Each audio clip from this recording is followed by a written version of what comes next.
খামেনিসহ শত শত মানুষকে হত্যার পর ঘোষণা দিয়ে তেল খাতসহ ইরান ধ্বংসের মিশনে নেমেছে যুক্তরাষ্ট্র ও ইসরায়েল। দাউ দাউ করে জ্বলছে তেলের ডিপো। বিপরীতে উপসাগরীয় দেশগুলোর ভূখণ্ড থেকে মার্কিন সেনারা হামলা চালানোয় সেসব দেশগুলোর তেল খাতকেও লক্ষ্যবস্তু করছে ইরান। এছাড়া যুদ্ধের শুরুর দিন থেকেই ঝুঁকিতে হরমুজ প্রণালী। ইতিমধ্যেই মার্কিন ও ইসরায়েলিপন্থী বেশ কয়েকটি তেলবাহী জাহাজে হামলার দাবিও তেহরানের।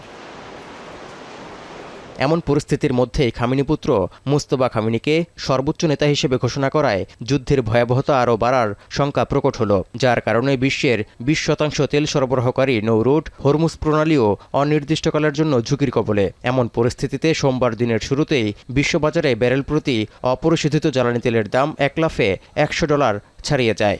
আগামীর অগ্রগতির ভিত্তি আনোয়ার ইস্পাত, স্ট্রংগেস্ট স্টিল সিন্স 1978।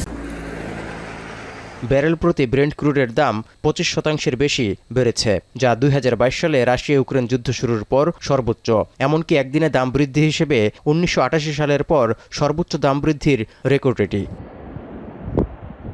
মধ্যপ্রাচ্য সংঘাত দীর্ঘায়িত হওয়ার শঙ্কায় দাম বেড়ে জ্বালানি বাজারে যেমন অস্থিরতা দেখা দিয়েছে, তেমনি পতনের মুখোমুখি শেয়ার বাজারও। সোমবার লেনদেনের শুরুতেই পতন দিয়ে শুরু করেছে জাপানের নিক্কেই, দক্ষিণ কোরিয়ার কম্পোজিট স্টক সহ এশিয়ার বড় বড় শেয়ার বাজারগুলো।